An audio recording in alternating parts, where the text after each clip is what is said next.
we interrupt your regularly scheduled YouTube trolling for an important announcement. We have a new podcast. Ladies and gentlemen, welcome to the first ever... What do you want to call it? We didn't actually check that at all. Do you have a name for it? I don't know.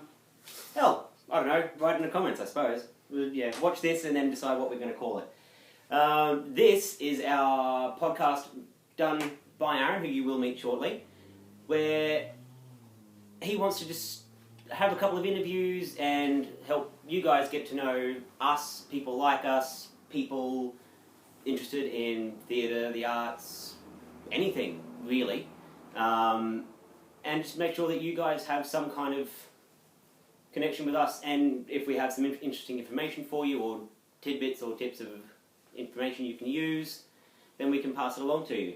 So, basically, the way it's going to work is your conventional host for the podcast will be Aaron, again, who you'll meet shortly.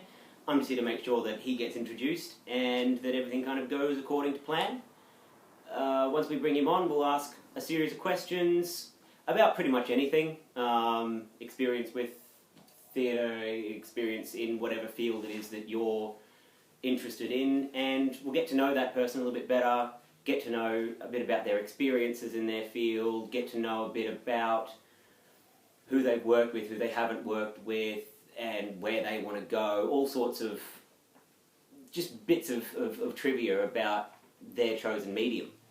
And yeah, like I said, if anything that we say can help you guys, then our job's done.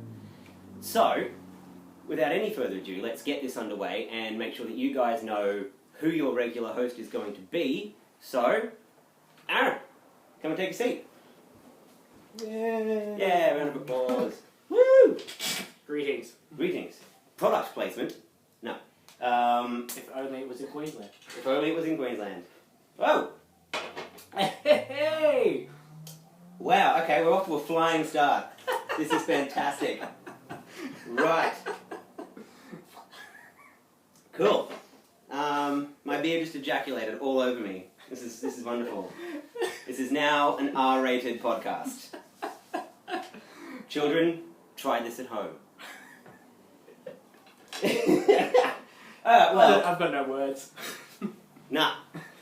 Well, first off, the best thing to do is probably introduce yourself. They know you're Aaron, but since this is your podcast, the best thing to do is probably work out, in your own words, what you want to do with it, what you want to get out of the podcast, what you want to achieve with the podcast.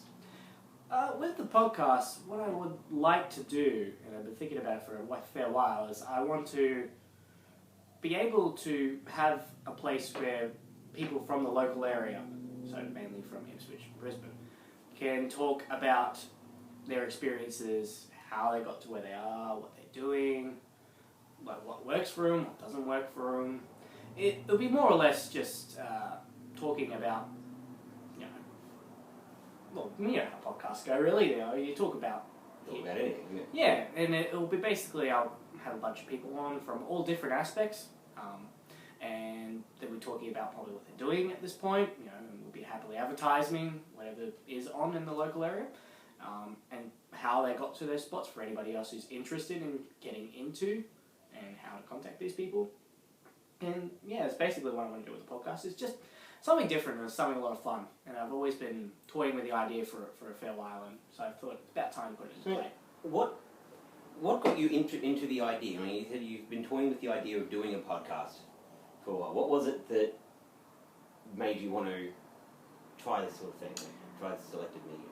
I think the fact that we're doing theatre for such a long time, I've come to really get some interesting stories and some interesting advice over the time. And it's amazing how different people who have had different experiences have different, advice. And it's always been interesting to me how people are and why they all do the thing we love and respect, how they do it differently, and it always interests me, and I'm always interested by it, and that's why I like talking to people about it. And with actors, I'm not going to lie, you always like talking about yourself, so, it's perfect medium. Yeah, no, perfect. You know, like Aaron just said, he's in theatre. We're all in theatre. We're all in artsy type stuff. I mean, look at this. This is stuff that he's been in recently. There are multiple pages.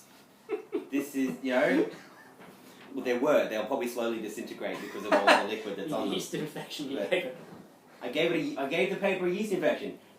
We're off to a flying start. This is amazing. This is R-rated already.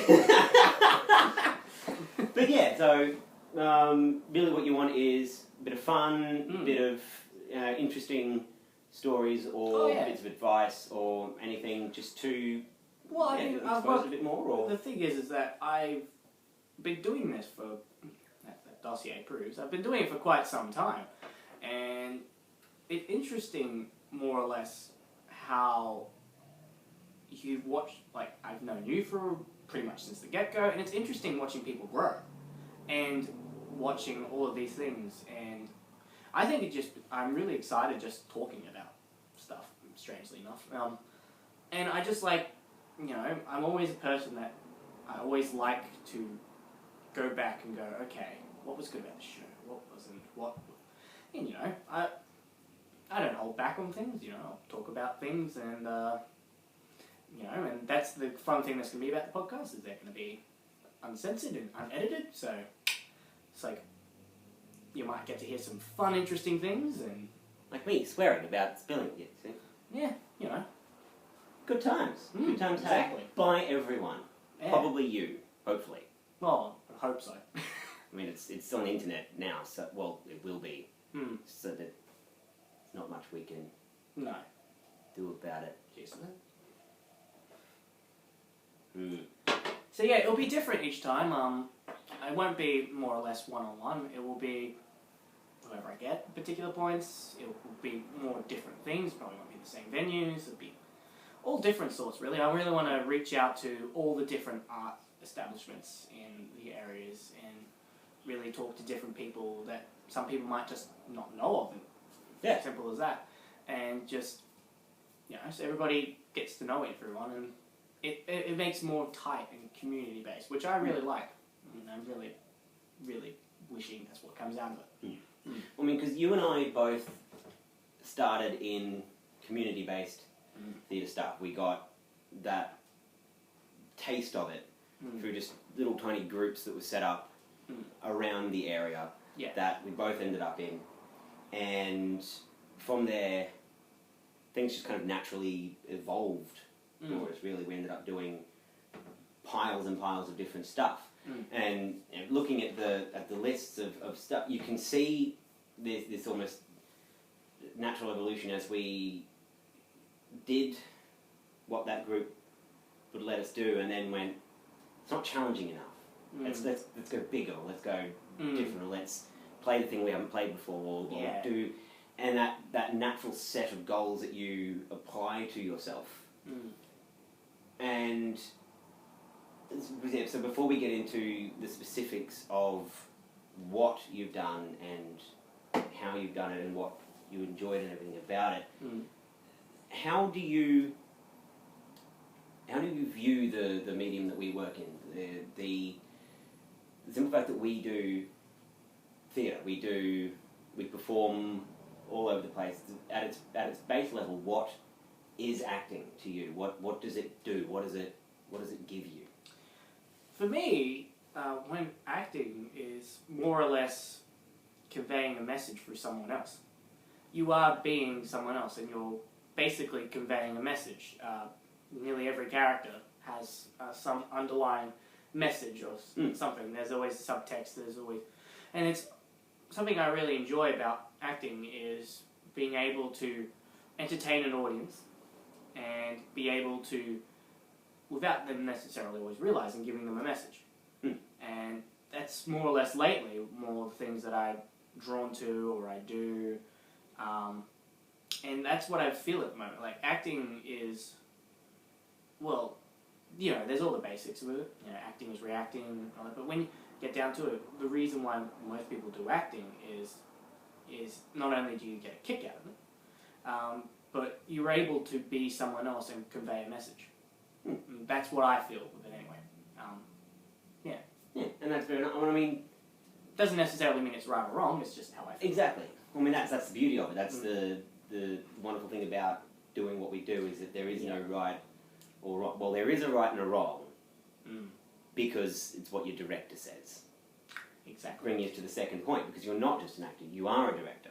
That's right. This guy has written shows, directed shows, cast shows, acted in shows. It just builds them. But as you've been a director as well, so is that a different take? I mean, as a performer, you said that you like to convey that message or show the audience that thing. Is it different as a director for you, or is it effectively the same thing from a different position? Well, for me, with that, I would say it's sort of along similar lines. I mean, when I do acting, that's what I mainly take from. When I'm directing, though, I feel like that's more or less painting a picture. Like I see the whole. Like when you're being an actor, like you're mainly focusing on what you're doing and reacting to, and how you would react to other people. With directing, it's more or less how does this work for the show? How does those two people react for that person? How does you are seeing the whole thing. You know, there is, with actors they'll ask, and that's the great thing about directing and acting. You realize is that when you're an actor and you ask a director something, you're asking because it's from you. And the director sees everything, and that's why they will sometimes say, "Look, this doesn't work because of this." They see the whole picture, and that's their job is to see. They don't. Actor, you're the stroke of the brush, whereas the director is looking at the entire canvas. Exactly. Just what that one line that you're doing. And I think for me, with the directing, is I really love giving opportunities. I've always from the get-go of doing acting, I've always really loved giving opportunities, and I really love storytelling, which helps with the writing and stuff. Is I just really love casts. I just love the writing, and if I direct pieces that have to hook me. Yeah. And it's the same with anybody. You don't direct something you don't know. It has to be something that captivates you, and it's more or less seeing how that story comes to life, and it's a lot of joy when you get to that final product and you go, that's it. That's what I work to. It's a lot of fun, and I get so much fun out of it. There's a lot more lately when I do directing, because I've done a lot more recently. And I just get a lot of joy because you get to watch other people, you get to work out their traits, like what works, what doesn't, any future things you want to do with that person. And you get to work with interesting pieces. There are so many interesting pieces out there that will always captivate in some way. Well, I mean, looking at the list of things you've been in, people you've worked with, people and just being familiar with some of these, is that the people that you've performed with, other cast members, the varying takes on what they do and how they do it. I mean, like you said, for you, it's about storytelling and giving that message and creating those characters, and the people in the list do those things differently. They, like you said, everyone has their own traits, their own way of doing it. Exactly. And obviously that's what the podcast is detailing, looking at those different traits, those different methods and approaches to doing things. Yeah, because, as I said before, everyone's different, but there's no necessarily wrong. Exactly. Everyone has a different method, and that's what makes it so interesting is that as well. There are so many different ways to do it. Exactly. Well, I mean, there's a whole many different ways of creating what it is you're creating, and then there's various different genres. So there's different rules for each genre. And to put a question just so they get to start to know you a bit more. Right. Within performance itself, whether you're directing or acting, do you have a genre that jumps out at you as being one of your all-time favourites? Do you prefer drama or comedy or abstract or realism or... Yeah, well, we'll come out swinging. Oh, that's You see, that's the interesting thing for me, is that when you look through it, I've done so many different things, and all of them kind of captivate me in a different way. Like, if you were to look at my acting thing, you'd think I'm all comedy, because realistically, that's all I've done, really, acting, much of. But directing, completely different. It's serious, heavy pieces that are either dark or, you know, they have a very strong message. So I don't necessarily say I can easily say at this point that, you know, I'm favouring comedy at this point, but that's at this point. Exactly. Like, I could get 6 months from now and be like, no, drama is where it's at, you know, absurdist and all that, you know. But it's the thing where I'm like, I think I take more joy out of the fact that I'm not 100% certain all the time, and that makes it more interesting than to, like, ooh, that's coming up. Keeps it fresh. Yeah, and it keeps creating what is interesting at the time. Yeah, it's like, oh, that's coming up, or ooh, I could work with that, or, you know, and that's more or less the thing. So, to what degree then would you, because it's something that comes up a lot when you start to look at acting in general, particularly if you're trying to make a career move with it, like a lot of people are trying to do. What are the roles that, because they don't captivate you in your case, that you do turn down? The roles that you just don't want to play, or you can't see yourself playing, or you can't see yourself creating anything for. Do you need to, with those roles or those plays, read them, get to know them, and see if that creative spark happens, or is it one of those things, do you know right from the outset that, no, I've read the synopsis, I don't like it, or like, what do you have to do with a role or a show to... For me, it's more or less reading the script. Not to say that there's anything wrong with roles or that, but it will be more or less at that point if I feel it. It will be, I need to feel something for that role. You know, if I'm reading a play and I'm orientating towards someone, then it means I've got something for that. Like, if I'm like fixated on being like, ooh, when's he's got his next line or whatever, that it means that I'm captivated in that piece. And it's more or less that sort of thing where I'm like, with acting, you know, I need to feel that role. I need to actively go, ooh, that, you know, doesn't necessarily mean that I'll get that role. I'll audition for it, but, you know, it doesn't mean I get it, but it has to be something that I'm interested in. And I think that works from also an auditioning standpoint, because you go, this is the role I really am keen for, and this is what I'm going to go for. When it comes to directing, if I was to direct another person's piece, I have to be enthralled within the first 2 pages. If I'm... I'll read a script entirely, like, and if it's, you know, some of them, I like plot twists, stuff like that, I'm kind of big on that. But I also, like, if the plot twist is good, I'll consider it, but it needs to have, for me, a strong start. It needs to have something where you go, and it needs hooks you straight away. Yeah, and it's for me. It's like, and that's what most actors do. You know, most actors will read a script, and if it doesn't capture them within the first few pages, then it's not what they're interested in. Because you've got to go for stuff you're passionate about. Exactly. You know, I mean, the entire creative process is about passion, or imbuing passion, or imbuing... With saying that, I have done stuff. I have, unfortunately, been a victim of going into... This one right here. Yeah. I'm not going to lie. I have been a victim of going into some...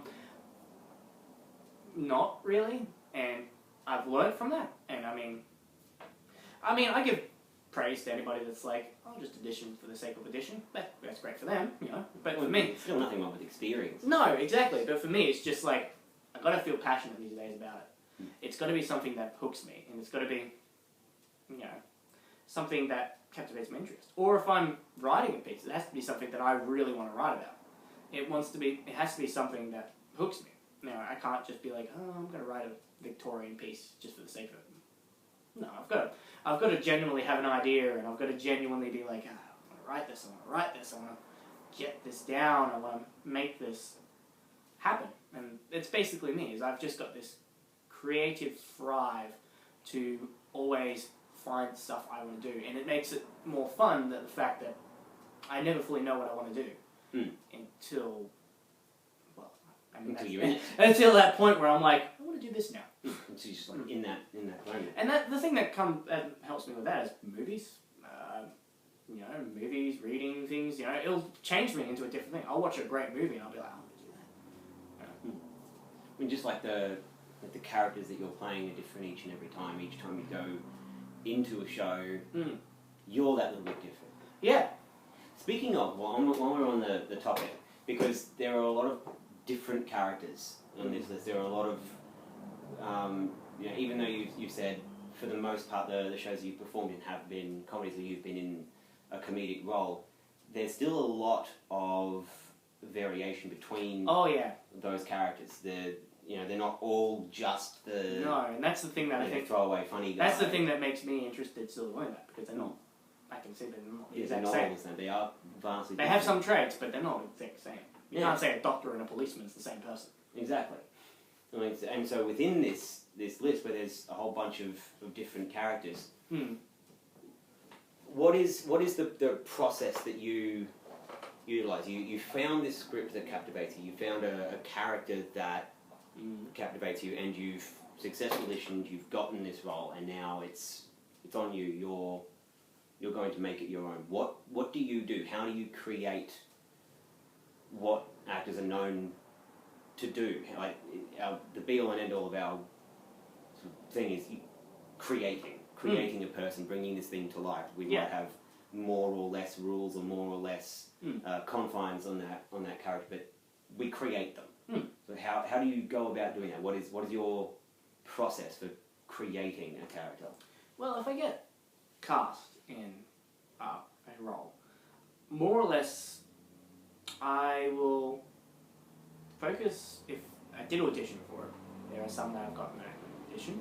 But if I have auditioned for, if I have auditioned for the role, I would more or less try to, and I always try to do this, I try and keep what I'm doing as plain as possible, because I work more is how I started, and that is I didn't necessarily have natural ability. I learnt, and that's what I did. Is I learnt the basics. I learnt all that, and I use that now. Is I go, okay, I've got this, and I let the director build it. I let the director build the character. Like, I'll start off with something, and subconsciously, without even realizing it, the director will, and I will have this vision at first of who I think this character is. And then when it comes to performance time, I go to realise, it's completely different. The natural evolution of the character through blocking or through the way they want that line interpreted to just sort of...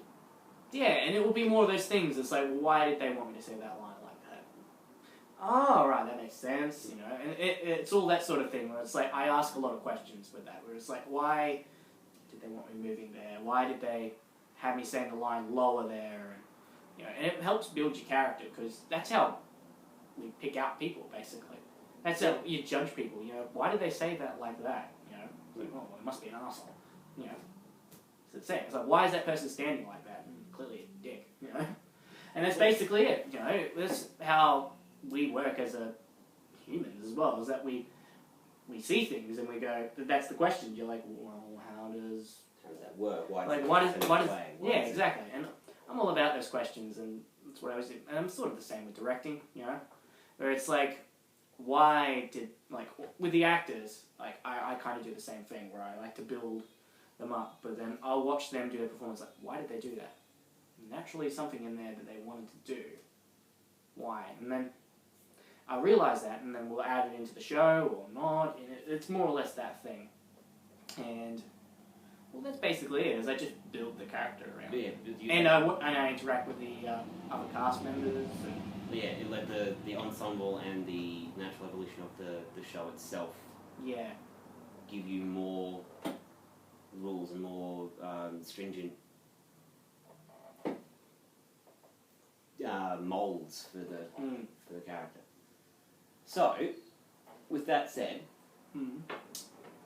let's work backwards through what you've what you've done. So we start with what's happening right now.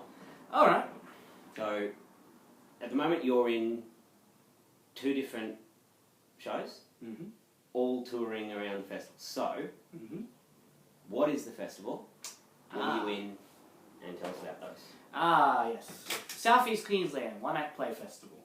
It is a festival that is held in numerous cities around Southeast Queensland, such as Redcliffe, Dalby, Ipswich, Beenleigh, and they will have a weekend where they play entirely one act plays.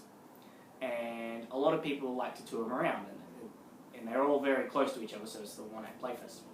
And so you rehearse a play, say February, it goes all the way till August to September. Well, the 2 plays I'm in, they're very interesting pieces because Yes, they are. they're both comedies, but they're both completely different styles of comedies. One is called Mediocrity, which is being directed by the ever so talented Suzanne, which is... She's effectively our mum. Yeah, pretty much.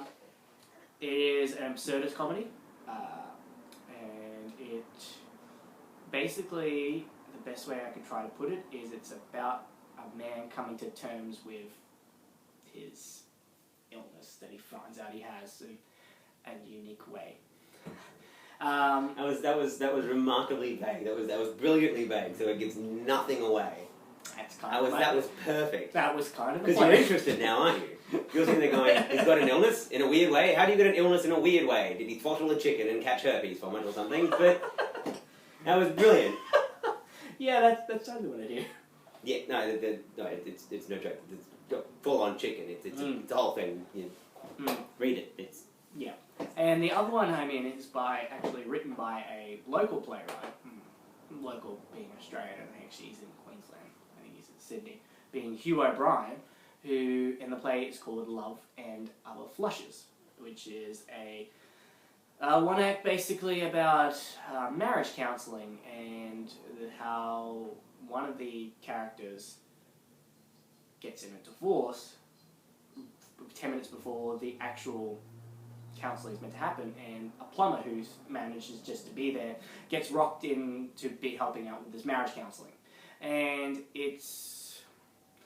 I wouldn't say it's fast, but it's certainly silly. It's certainly silly, and it's a lot of fun as well. Like, they're both very much fun in their own different rides, and they're both very different, and that's the thing that if they were both on, you'd be like, yeah, he's not playing the same role. And it's interesting doing that because, someone will be like, oh, you're doing 2 comedies. Like, yes, but they're completely different. Completely. And, I'm working with 2 great directors at the moment, and I can't complain about that. I'm working with Suzanne in Mediocrity. I'm working with Jim, who is a person who has done some humongous stuff in the Ipswich area directing-wise. And it's great to be working with both of them in the same year, really. And I'm very lucky with that, because I've worked with Suzanne multiple times before, and I've worked with Jim multiple times before. So it's great to work with them again and just have a lot of fun. For anyone not familiar with the idea of a one-act play, it's...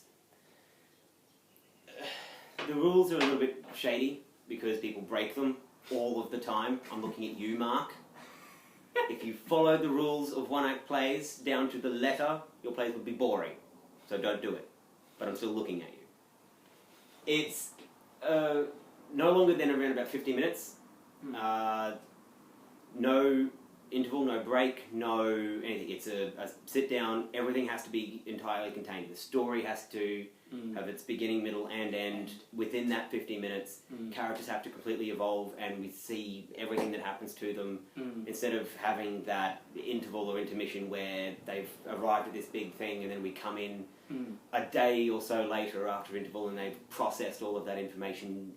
It's raw. The characters evolve right in front of you as you're watching, and they don't get any more time than you have to process that information. So they tend to be much faster, much more energized, if not energetic. Conventionally, it's all set in the one place at the one time and no time lapses or things like that, but you can get around it if you know what you're doing. You have flashbacks or flick forwards or parallel dimensions or things like that. But it's almost always the one setting, the one place we don't go from Venice to Berlin to follow two separate characters. They're all right there. They all fully evolve in front of you. So within that 50 minutes, particularly for any of those, like the festivals themselves, it's like an entire weekend of like half an hour to 50-minute plays. One and then a second one that's completely different, then a break for the audience while everybody shuffles around backstage and changes things, and then another 2 or 3. It's this rapid fire sequence of plays, vastly different, vastly I look big forward or to at small some or- point being an audience member, and just an audience member. It would be interesting, wouldn't it? It would be great to just actually So they're sit going- and watch a festival. Oh, so that's how it works. So it's like, so this is what it looks like from the other side. We don't do it very often. Well, I've been doing it. I've been doing it for 6 years at festival. 6 years. 6 lovely long years. Yep. It's a fantastic little exercise. The one-act plays. It's Oh yeah. a good way to You get so get. much Yeah, from it. you need to move characters a lot faster. So when Aaron's saying that he's doing 2 at once, he's playing 2 completely separate characters, both of whom have complete evolutions or complete 180-degree turns within their character Yes, arcs. they do. And it's got to happen on stage right at that moment. Mediocrities is a bit more abrupt than It is very much abrupt. But yeah, it's quite an interesting challenge doing them both. But I'm looking forward to it, and I have a lot of fun with it so far, and it's going to be more fun. And then when it gets to the end of the year, when they're done, I'll be like, about probably the rest of my life. So, with those 2 happening now, before those, you did what you've written here as being your first dramatic role and your first role outside, first role not done in a theatre. No. So tell us about that one. Where was it? How was it outside? What was going on? Okay, well that one was in November last year. Yes, November last year, and it was called "I'm Sorry for What I Leave You," which was a original piece done by 1987 Productions, directed by Stephen Carmichael, and it was about more or less about suicide, and it was a very Fun times. it was a very light piece, as you can imagine. It was it was a set in the spiritual world, and we were all clowns, and it was basically looking through actual, yes, this is it, actual suicide notes. And we were actually reading them out loud on stage and acting out as if we were the letters, like each person. And it was a role that a good friend of ours, David Harrison, actually asked me to do, because there was originally a cast member who was in it, but she broke her leg, and they needed to find another cast member within. Ironic, isn't it? Break a leg. You'd be surprised how often that happens. Yeah. And so David was like, hey, look, we've got 3 weeks of the show. And I read the script, and I was interested. I was like, this is... It's a really different idea. It was, and it was not something I'd done before. And it was like the roles that they were telling me, because they were all, basically, we were just clowns, like, and we would just come alive reading a particular, and we would have different traits with each letter. And it was, like, the ones that I read, I was like, they're like nothing I've ever done before, and they were really dark, you know, it wasn't like you were just reading, like, just don't see the point of living today. It was like, no, they were pretty dark, and some of them were quite gruesome, so it was like, okay, alright, I'll do this. And then I found out it was going to be at a playground, and I was like, oh, this makes it interesting. And they were very interesting performances, especially the one where it was very windy. That's something you don't realise in theatres, wind. But yeah, it was a lot of fun. Unfortunately for the production itself, it was a very small, independent one. And not many people got to really see it, which was kind of a shame, because it was a lot of... It was something, like the message that it was conveying as well was like, hey, if you have a problem, if you feel this way, go see help. They had they had like Beyond Blue cards there. We had all that there. So it was basically giving out to these people as well. And then, you know, it was basically helping out. And that's what really drew me into it at first, because I was like, yeah, this is like, it's really, really something quite powerful, but they're helping people at the same time. So it was, yeah, and I had a lot of fun with it. It was interesting doing a dramatic piece and not trying to make it laugh, because that was the thing I kept hearing. Nothing funny about it. No, and that was the thing, where it was like, they were, some of them were done comically, because there were some letters, that were like, they were quite stupid. Like, the way that it was, Sorry, people. yeah, well, there was one where it was like, the guy kept asking how to spell Buddha. And he was spelling Buddha right every time. But, you know, so they were done in a comedic way, some of them. But my ones weren't. And I kept trying to feed comedy. And it's like, and they'd be like, no, turn it back. And it was interesting being like, how do I do that? You know, because I'm used to just being like, make people laugh. So it was like doing a piece where it's like, you don't make people laugh at all. You make them emotional. And it's like, oh. But it was a lot of fun, and not something I would definitely jump back into again quite quickly. That sort of heavy Not piece. a light decision to make, but it's still one that you don't regret. Oh no, not at all. Not at all. It helped a lot, and it was quite a powerful piece, and I quite got a lot from it. So, yeah. Good stuff. I mean, the idea of doing theatre outside is, while it's not a new idea, it's still an idea that isn't done very much. No. A lot of people still, there's something to be said for being inside a theatre where you can lock the doors and keep the audience there forever so they can't leave. Or not. Looking at you. We'll find you and go all Liam Neeson on this shit. So before, I'm sorry for what I lead you, we had one of my favourite plays, because I was in this one. Hey!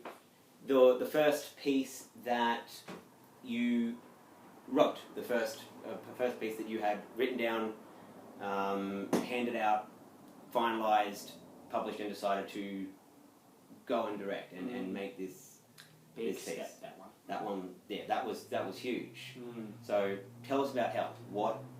Why did you decide to make it? What was involved, and what was it like putting that on? Well, Held actually came around, and you would know this, from all the way back in 2013, where I... That's like 40 million years ago. Actually, it's closer to 2, but... I can't count. So, I was at that point pretty much the owner and the runner of Downstage. And at that point, I was writing another piece, which I was writing a comedy, and I just couldn't get it.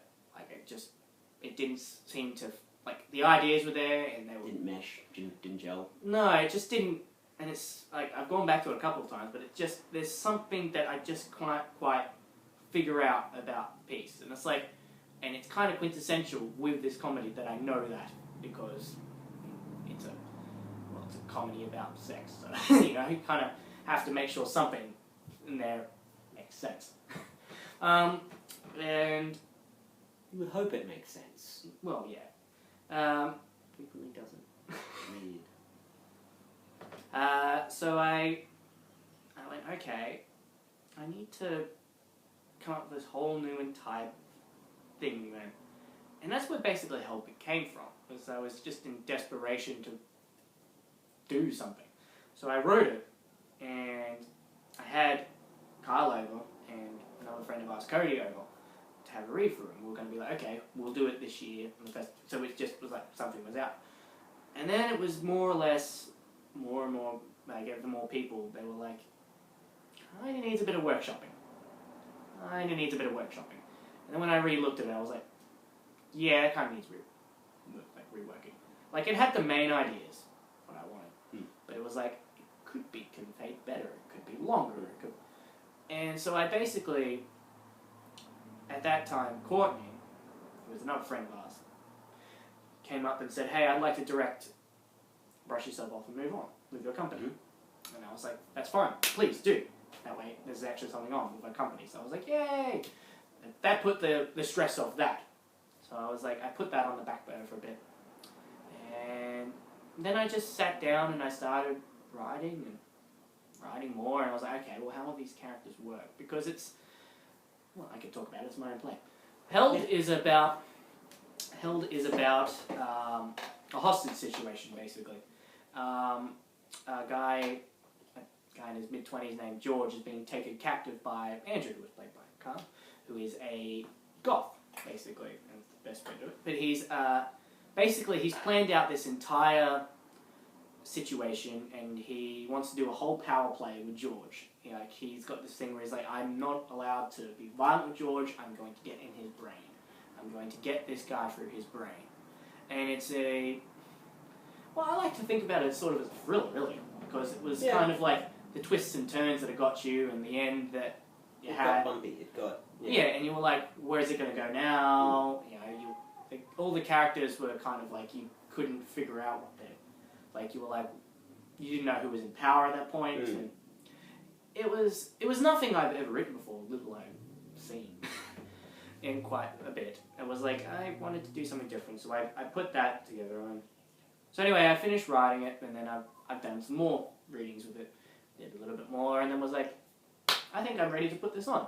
So last year, I cast it, and yeah, I had Kyle and Courtney and Cody in it, and the thing that got me the most, and I've talked about this with you a couple of times, is that first read through, I learned more about that script that I didn't even realise from writing it, from listening to you guys give suggestions about it, that made me go, wow, this is... But as Carl's told me in the past, the writer's job is to write the text. It's the actor's jobs in that to find the subtext and the director's. Yeah, to define the hidden nuances. Because if you write the hidden nuances in the piece, then it becomes major text. So numerous discussions on that. Yeah, there's been plenty. So I was kind of interested when I got to the point where I was like, okay, this is actually going to go on a festival. This is something I've written. This is going to go on a festival. And it was about a week before we did our first festival when it all sunk in. And I was like, that was a very sleepless week for me. But it surprised me so much how well it did on the festival. Like, it did. We won 10 awards that year with the festival, and it was quite a shock how many people really enjoyed it too and really took something from it. Like, there were many people that watched it. And the main way I directed it, because it's the festival, I know a lot of people watch it twice. And this was a play that you needed to see twice. Because once you know the spoiler, you want to go back and go, hey, they pointed out, son of a bitch, it was hints and things buried all the way through that you wouldn't realise until you knew what was going on. Because basically, the best way to write a thriller, as they always say, is if you want to hide something, put it in plain sight. Yeah. And that's it. Because people are always looking for someone else. So that's what I did. It was not from the get-go, but the main plot twists were made relevant when they were all there. They were right in front of you. You just had and some people picked it up straight away. There wasn't like... Some people just didn't... Some people were like, that's... If they know it, they know it. Oh yeah, that's if they enjoy the play, then that's all that matters. As long as they don't say it out loud in the middle of the theatre and ruin it for everyone. That sucks. Yeah. That's just bad sportsmanship. Yeah. I mean, like you mentioned before that you were going to do Held the year before you actually did. And then Courtney came to you with Brush Yourself Off and Move On, which is also on the list because it was done through your company. So between Held and like, because you were involved with Brush Yourself Off and Move On, and then you had the rest of that year while continuing to write Held. This piece of paper is dead. Well, continuing to write held, Mm. you had Yeah. 2 plays that you were in. Death of an Angel, directed by you, Correct. With YTs. and Sin Sex and CIA, directed by Doug and Shirley, which is your Yep. first lead role. Yes, and it a was. very funny play. Tell us about those. It was a very fun play too. Well, with Death of an Angel, I was, along with Tony Earhart and myself last year, we were the co-directors of Young Theatricals, which is a subgroup of Ipswich Little Theatre, which is basically aimed for teenagers. And I directed a one-act play called Death of an Angel, which had a cast of 10, which is the most I've worked with. Like any sort of thing. I normally am a person that does smaller casts and I kind of felt a bit out of my element doing with 10 because it was like there's so many people on stage and it's like and I'm like, but it was an interesting piece. It was a piece about it was set in a war. There was no set war. It was just set a war piece, so it could be done in any war. And it was about a group of teenagers who were band together and trying to survive. And one of them basically is a traitor. And they had to try and figure out which one it is. And it was a very well piece. I got to work with some very talented young people who then moved on and worked with this guy this year. She knows who she is. Yeah, she knows who she is. And I worked, there was other people that have in there that I worked with before, and some that have moved on to other, acting courses and whatnot now, which is fantastic. And it was a lot of fun with that one. We did the festival, and both Stephanie Elliott and Lily McDonald won an incentive award for that. Don't quote me on that. And that one was a lot of fun. With the other one, Sin, Sex and the CIA. Basically, 2014 for me was a very big year. It was that show was punishing. It was. Pun-ishing. I know what you were saying.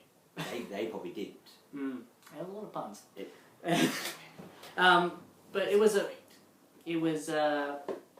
2014 was a big year because I started off with a lead role. I went and directed a YT show. I directed a play that I wrote. And then I did my first dramatic role. So that was a big year for me. And I think it all started from basically going, I heard the little bits and pieces about Sin, Sex and the CIA. And I was like, ooh, yeah, I'll have a read.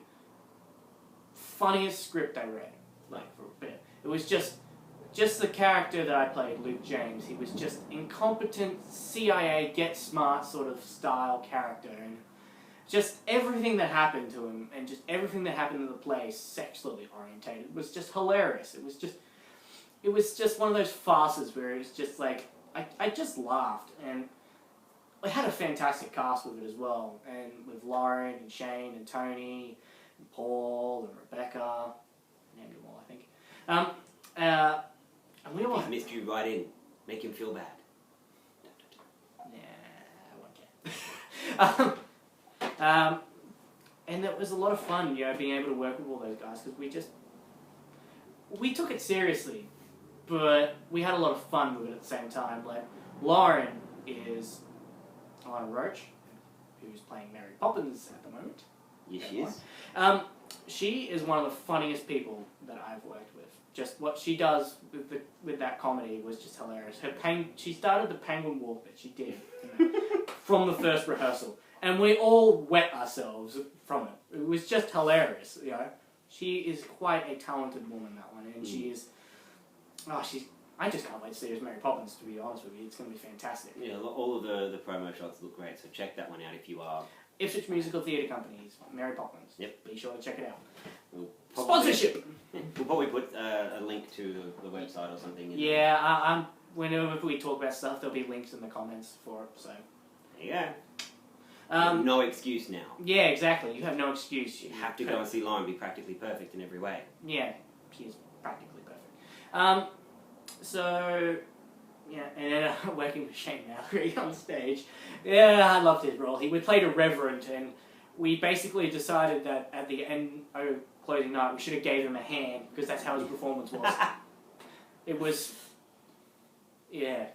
Just think of like one of those 5 a.m. reverence you see in the mornings. They're like, "Hallelujah, praise Jesus." He basically based it off that. All white, terrible week. Yeah. But yeah, It's like Elvis being a preacher. The thing about that show is it was punishing. I know you said punishing, but it was also very punishing because I fell down a lot in that show. I fell down. You did.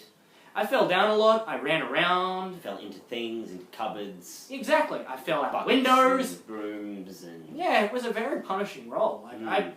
I started the play going through a window, tripping from the window frame onto a couch that sometimes I missed.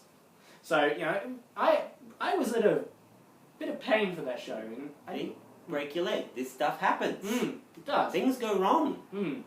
And to do a lead role as well, and it was like, it was lines and lines and lines and movement with lines and more movement with lines and falling over and laughs and it happens. A lot to take in. Yep, it surely is. I mean, we've mentioned brush yourself off and move on. So another one act play that was done through your company that Courtney wanted to direct. Nice little piece too. Yeah, tell us about that one, and then we'll move on to the following one, which was quite big. Yeah, that's an understatement. So brush yourself off and move on is I don't remember who wrote it. So, but it was a one act set before a big musical audition. Just set in the waiting room for it.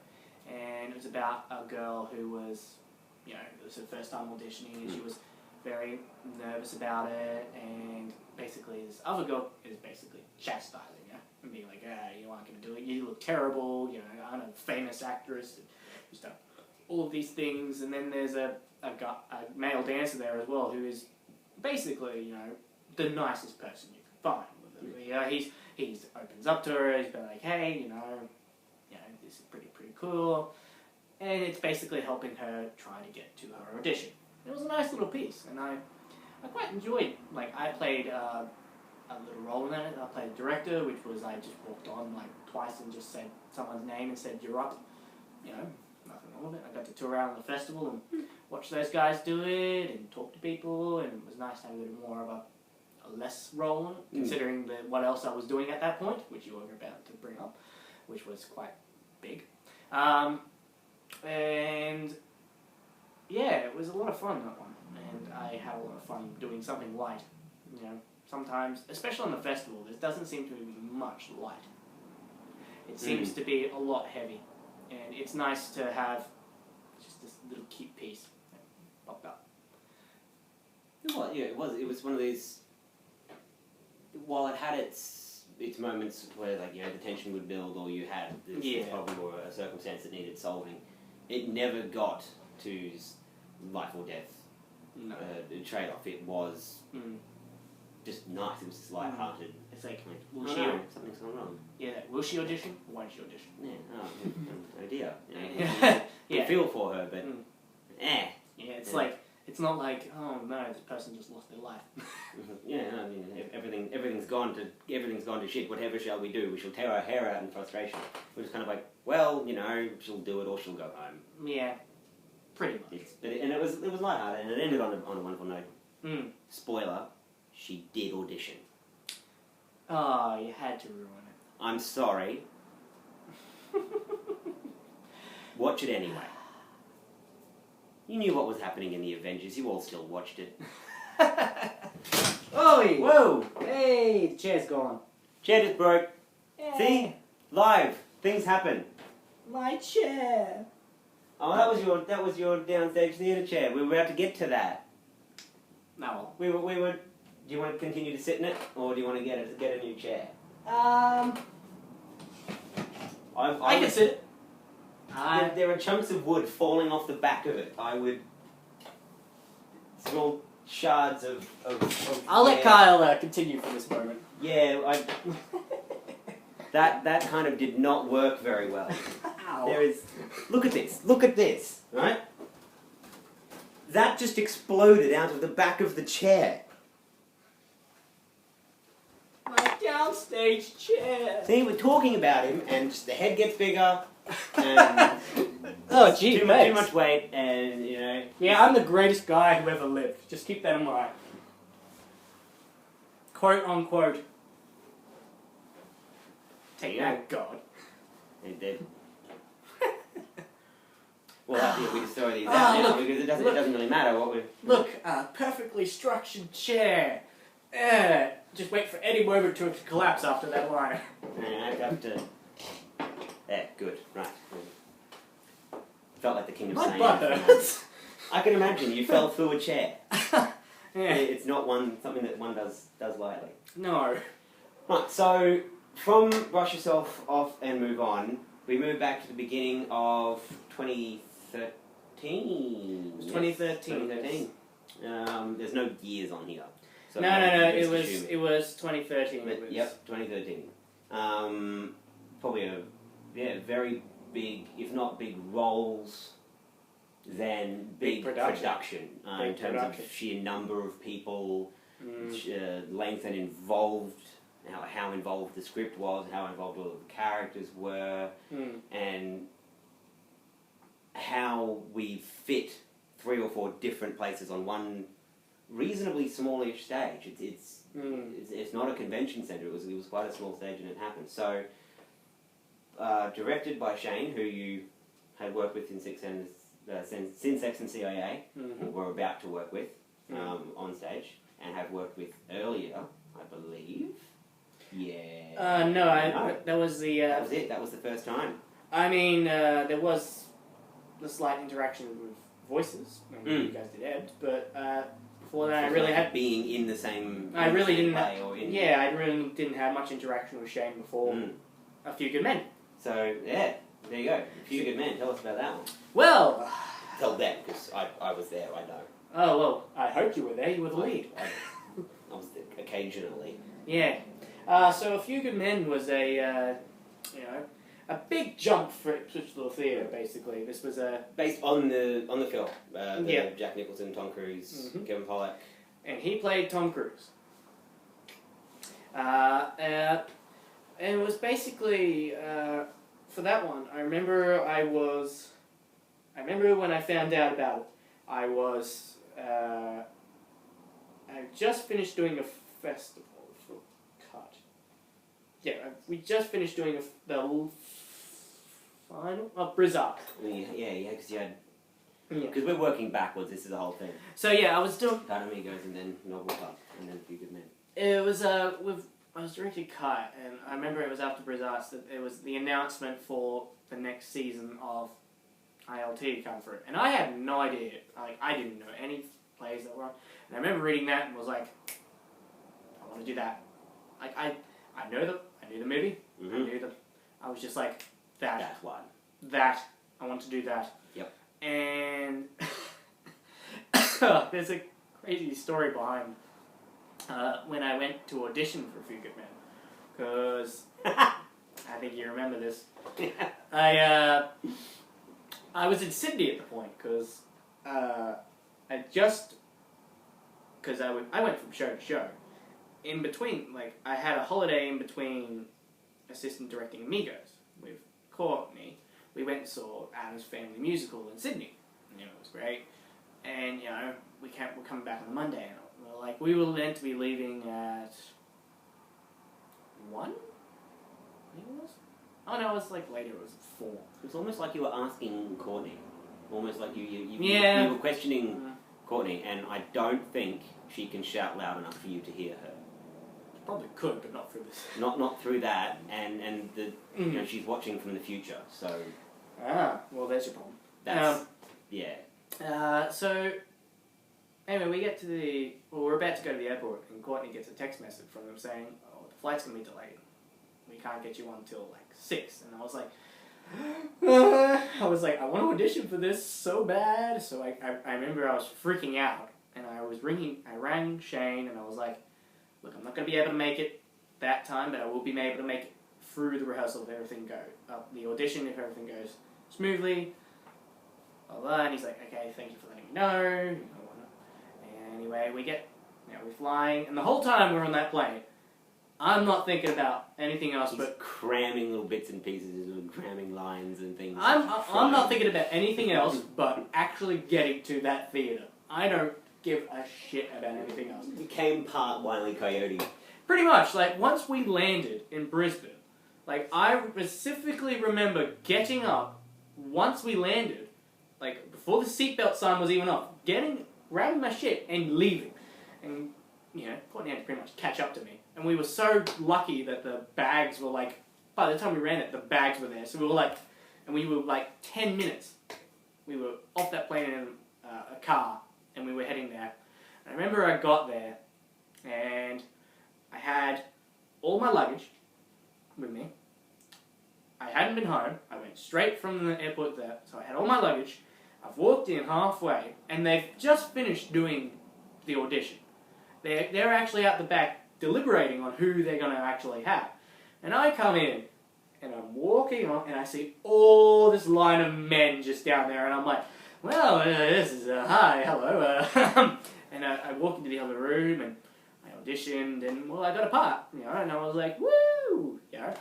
I got to play two characters, really. I got to do an uncurling scream at the beginning. That, you know, was quite scary for people who listen. And I got to play Corporal Thomas Owen Howard, or in the movie, the guy who was from ER, if you recall. Noah Wyle. Noah Wyle, yes, so the guy from ER.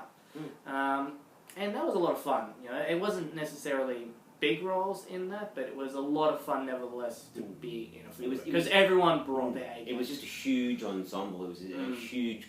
And everyone brought their A game. The directors, the cast. It, hands down, was not only the best-selling for ILT, it was probably up there for their best production, full stop. It was just... They lots of thought, lots of work, lots of time, well, lots of effort. It was also, they brought in the internet ticketing system, and the first day, 40% of the tickets were sold. When that first day they sold, so it was huge, you know. And you know, everyone wanted to work with Shane at that point because they watched 39 Steps, which was another thing Carl was involved in, the Hitchcock classic.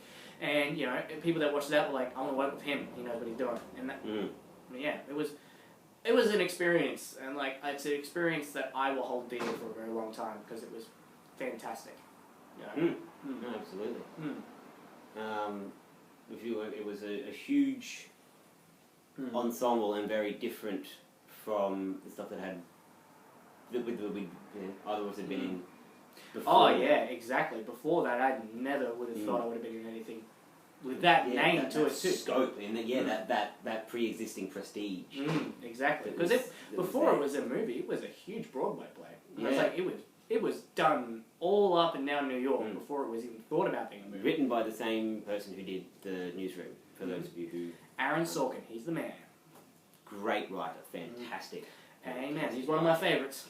And speaking of things that were different in very different vein, in different, different, in this case, a completely different medium. Also, that year, earlier on, the Novel Club, the first short film for... Yes. A very interesting piece with that was I got a message from a friend that I used to know from YT's, and he was like, hey, we're doing a short film, we're looking...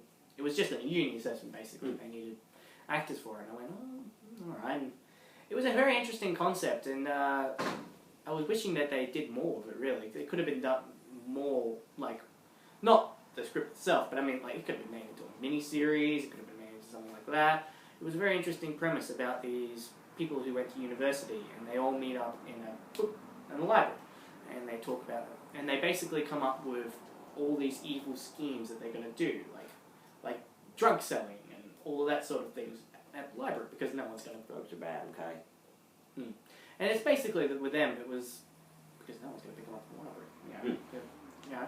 And it was a very interesting premise. And the character I played, he was... he didn't want to be a part of it. When they started talking about it, he was like, no. And I basically got to yell at someone, punch someone, and walk away. It was a very short role, but, you know, it was... You do all the good things, all of the... Yeah, you got to vent. Yeah, you did some stuff. You came, you did. Yeah, it was. The sad thing was I never got to see it. I would have loved to have seen it, but unfortunately it was a uni assessment, so they sent it off and that was that. That's how these things work. We're going to have to skip down a little bit because otherwise we'll be here for hours. That's fine. We've gone to about 6 things. Yeah. And it's already over an hour. Yeah, well, I've been in a fair bit, so I'm not gonna. I don't mind, moving. We'll flick through to important stuff, or to sort of new ground that you broke when you did it. So, jumping over the production of Amigos that was directed by Suzanne, who we're both working with in Mediocrity. If we jump over that one, we go to Cut, which was the first play that you directed after creating Downstage Theatre. Correct. Which is your company. So, Correct. to begin with, what is Downstage? Yeah, it's had a couple of shows in it, either by you or with you in them, or with you just watching over them. So what is Downstage? What was Cut? Off you go. Well, firstly enough, Downstage was a bright product to actually make. Cut. It was more or less in ILT of 2011. I was in a one-act play with Suzanne again, and we got to Ipswich, and I remember I don't actually remember who said it, but I just remember someone said it, that youth people couldn't do the one-act play festival properly, or something like that. And that infuriated me enough to actually go and look for a script. And I was like, okay, I got a script. And then I realised that script probably is not going to be done for Ipswich. Because Cut, and I was like, it's Mark Lucas' play. And the thing about Mark Lucas is he writes very good pieces, but they're not necessarily your average run-of-the-mill pieces. Yeah, I was going to look like him because, he's directing one at the moment. So I was like, I joked about this thing to myself. I was like, wouldn't it be funny if I had my own company? And I remember I told that to my dad, and he's like, well, why don't you? And I went, genius. And I couldn't give him a straight answer. And I was like, there must be some reason behind I couldn't do it. I looked it up, and I went, I don't know. Then I made up Downstage, and I was like, at first, and it's my selfishness, Downstage was mainly just so I could do shit. But it was, when I thought more about it, I was like, it's more or less to give people opportunities. If they're willing to do the festival at this point. Don't know what Downstage is going to be down the line, but it was like, to give people opportunities, and that's when I basically think of when I did that. I was like, okay, so I put Cut on. Cut was about a rock and roll band, and that immediately hooked me straight away with that script, because I was like, rock and roll. And it was about, they were halfway through a gig, and all the band basically fights with each other. They're not really getting along, and the lead singer ODs, or so people think. That's it. It's really all he can tell you. That's otherwise we give it away. Don't hurt us, Mark. Yeah. But I do recommend that if anybody does want to look at Mark's plays, he has Excalibur Theatre, and he has all his scripts that he's willing to lend and have a look at. He always encourages people to do his works. So, by all means, if you get the chance, check out a production that they do. Very high quality productions. There's a reason these guys come in and win awards for these things. They're very well executed, very well done scripts, very tight performances. Yeah. And stuff. So. And so good quality stuff. So I went and I ventured out by myself basically for that, and it was a very nerve-wracking year with that, because I was like, how are people going to receive this? How is fine, really? Like it was like nobody was like Downstage. I'm like. Found another group in Being Lee that had a very close name, and I was like, oh, they had Downstage. They were Downstage Left, and I was like, I think either of you were right then. Yeah, pretty much. Sorry, I had to. Yeah, someone had to. I'm normally the guy who makes those jokes. I'm being very tame with it. I've got to give them some kind of. Yeah, you got to give them what I would do when you're hosting. You have to channel you. You hear to that? a certain extent. There's gonna be puns. There's gonna be lots. There's gonna be puns. There's gonna be puns. Puns. Tons and tons of puns. Mm. Mm. It will be very beneficial to the acting. Anyone he's interviewing will have to keep a straight face, and you will see the effort that they go to. Oh yeah, there'll be a lot of acting when I make those jokes. Don't you worry about that. And probably a lot of yes, while we're going oh. Deep down. But that's what I do every time I make one of those jokes. Deep down, a little part of me dies. Like a little part of me just goes. And a huge part of everybody else does. Oh yeah, hands down. It's, but so yeah, and we received pretty well comments. it did go over very well. Yeah, no, very well received. And I quite enjoyed that, and it kind of, ever since then, kind of shaped what I did from there on. Like, because I was like, it was my first real, time I directed an adult piece, and it was like, all right. And I kind of looked at scripts differently. I kind of went with different things, and that was the great thing about doing the festival with directing is I learned so much that I apply so much now, and it would have been great to have much sooner. But hey, Hindsight's a wonderful thing. Yeah, something like that. From cut again, we've got to skip over some just for the purposes of time. Of course. There are productions in here done with Ipswich Musical Theatre Society. There are ones done through Ipswich Little Theatre. So we've got the Barney's Fair, the Force and I, written and directed by a friend of ours. It was a theatre restaurant done at ILT, all about Star Wars. It was cool. It was pretty cool.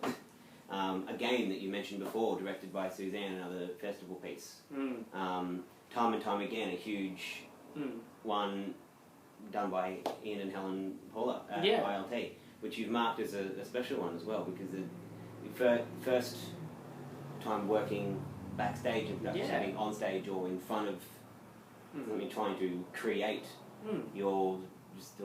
And it's it's also something that is quite significant. It was like you need backstage people.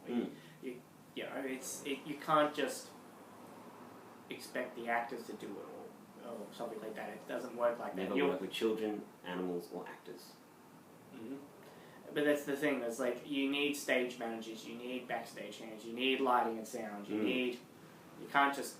It's not just the actors. There's so much that goes into the show.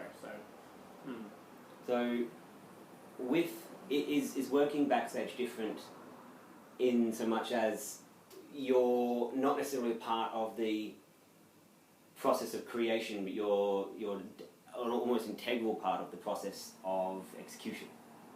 It doesn't happen without you. And while you're setting stages and striking sets and all of this sort of stuff to give the actors some their scenery, you haven't been involved in the creation of the picture from the start. Does that change the dynamic for you, or do you still sort of feel involved in that creative process just because you're there, because your fingers are in the pies doing Yeah, I still feel as if I'm helping with it, because it's definitely. Hands are definitely like fingers are on the pulse when you. Yeah, exactly. And when fast paced. Yeah, I basically with it was helping move, because it was a set that had all different pieces. It was helping moving it out. Dozens of different pieces. And it was help moving that out, opening doors, making sure the person has that prop. Swings to set up, jails to set up. Yeah, it was a big piece, and I had a lot of fun with it.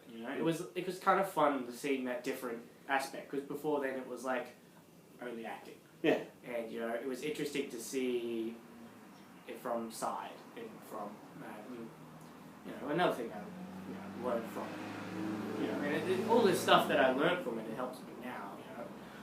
With that I appreciate a lot more people that help out. It's like, because it can be arduous. It can be like, okay, and like, okay, I've done that. now I have to sit and wait until they're ready. Oh, they're ready, and now I'm done. Mm. It's like You can go from running absolutely flat out to not doing anything. anything. Yeah. Can be just as draining, jumping back and forth between Yeah. where do I need to be? I need to be over here, and then this and this and this and this and this, Yeah. and then nothing for half an hour, and then 10 more things in rapid succession, and Yeah. But it's would you recommend everyone? And like you said, there is no right or wrong answer. So, would you recommend backstage work for people, everyone, or if you're specifically out to do acting, do you feel that backstage stuff is entirely necessary, or is it just a general thing for everybody to I do, think that if you are genuine about acting, that you at least have to do it once. I feel as if it has to, so you can at least know that side and appreciate that side. I think at least so you know that it's more or less so that way you can respect what goes into it. You know, and you know, it's not, acting's not for everyone. People are happy to just do backstage or lighting sound and stuff like that, and you know, those people are always encouraged. But if you're actually really wanting to do acting, that you should at least do it once. Just know what's involved. Yeah, exactly, and it also makes you look good in a sense, because you're like, hey, I'm willing to help out any way I can. There's nothing wrong with Actors all like looking good. Yeah, and exactly, it's like it's helping out any way you can. Yeah, exactly. So we'll skip a couple more, and with Odd Couple in there, show that was very well received. And we'll go to The Gun, the first piece that you directed, first directed show. Yes, that was all the way back in 2010 now. So that was while you were still at I was YT's? still, it was my final year at YT's, and Tony actually gave me the script. It was like, hey, we need someone to direct this. Would you be interested? And I read it, and I... Still a student at that point, rather than yeah, and that was a very grateful thing for Tony, was that he gave me that opportunity. He saw that, and he gave me that opportunity, and I'm very thankful for that. And I remember reading that script, and it said in there it had to be in the 40s, and I just went, I don't feel the 40s for it. So and that made me, I think, realize, like, hey, I can direct this, because I'm like, no, I've got... Do what I want to do. It's like, no, I've got another idea in it. And I worked with that, and I originally had, it was going to be all cast, and I was just going to direct it, but then one of the cast members had to pull out, and I ended up doing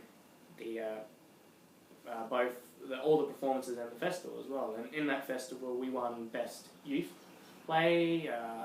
One of the guys won the lead youth, and there was a few other nominations, and I think we won an Adjudicators Award as well. And that was quite a surprise as well, and quite a shock. And I think that made me realize maybe I should consider this somewhere.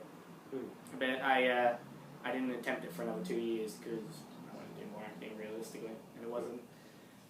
I guess I just didn't find anything that caught me, and then I read Cut, and that caught me. So, and well, it's interesting that when I think about it, how I've always done dramatical pieces when I've directed. It's like, it's not anything against comedy. I would really, really love to direct a comedy, but I think more or less for me, I want to find something that I can. When I read it, I wet myself over, and I can imagine ways that it could be done. And I mean, a lot of people have said that to me. It's like, oh, yeah, you'd be great to direct, and I think I'd be right. I think I would really love to do a comedy because it'd be a lot of fun, but it's just finding the right one. Yeah. And that will be more or less a challenge for that. But yeah, with The Gun, it was a very powerful piece about 4 kids who find a weapon and they all play around. And at first it's all play, and then it goes into quite serious. They're like, no, we should take the gun away. No, I want you to do this with the gun. And it gets quite serious quite quickly, and it doesn't have a very happy ending, as you can imagine. Yeah, but it was very theatre. It's not always sunshine and rainbows. There's the second mask. There's, see, it's not all this dude. Okay, there's a lot of him. Yeah. And yeah, well,